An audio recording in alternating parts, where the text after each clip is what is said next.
சிறப்பு வாக்காளர் தீவிரப்பட்டியலில் தமிழ்நாட்டில் நடந்துட்டு இருக்குது. எஸ்ஐஆர்ன்னு ஷார்ட்டா சொல்றாங்க. அதில பெரிய குழப்பம் மக்கள் மத்தியில என்ன இருக்குனாக்கா, அந்த டாக்குமெண்ட்ல ஃபார்ம்னு குடுக்குறாங்க இல்லைங்களா? அதில 2வது பேஜில 13வது டாக்குமெண்ட் தான் ஒரு பெரிய புயலே கிளப்பியிருக்குது. அதில என்ன இருக்குனாக்கா, 1/7/2025ல வாக்காளர் பட்டியல்ல பீகார்ல எடுத்த வாக்காளர் பட்டியல்ல அவங்க பேர் இருந்தாக்கா, அந்த பிரதிய, அந்த காப்பிய இங்க சமர்ப்பிக்கலாம்னு சொல்லிட்டு அந்த 13 டாக்குமெண்ட்ல ஒரு டாக்குமெண்ட்டா சேர்த்திருப்பாங்க. அப்ப பீகாருக்கு மட்டும் தான் அது ஸ்பெஷலா? மத்த மாநிலத்துக்குலாம் இல்லையான்ற ஒரு கேள்வி எழும்புது.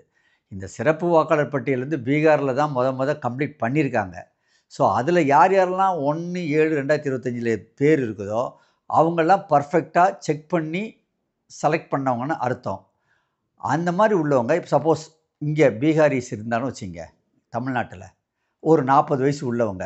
அவங்க ஏற்கனவே ஓட்டு போட்டிருந்தவங்க, ஓட்டு லிஸ்ட்ல அவங்க பேரு இருக்குதுன்னு வச்சுக்கங்க.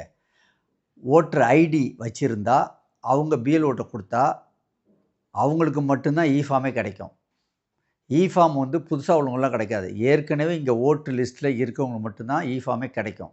அப்படி ஃபார்ம் எலிஜிபிள் உள்ள ஒரு பீகாரிஸ், செகண்ட் அதாவது அவங்க அப்பாவுடைய பர்ட்டிகுலர்ஸோ, அவங்க அம்மாவுடைய பர்ட்டிகுலர்ஸோ 2002ல எடுத்த அந்த பர்ட்டிகுலர்ஸ் இல்லாத பட்சத்தில, இந்த 13வது டாக்குமெண்ட்ட அவங்க குடுக்கலான்னு இருக்குது. அதனால எல்லா பீகாரிஸும் இங்க வந்துருவாங்கன்னு அர்த்தம் இல்ல. உதாரணத்துக்கு தமிழ்நாட்டுல இந்த சிறப்பு வாக்காளர் பட்டியல்லாம் டிக்ளேர் பண்ணி ஃபைனலைஸ் பண்றாங்கன்னு வச்சுக்கங்க. இந்த பிரதிய தமிழர்கள் யாராவது வேற மாநிலத்தில வாழ்ந்தாக்கா, இந்த பிரதிய அவங்க குடுக்கலான்னு வரும். இது ஃபியூச்சர். ஓகேங்களா? இதுல ஒரு குழப்பமும் கிடையாது.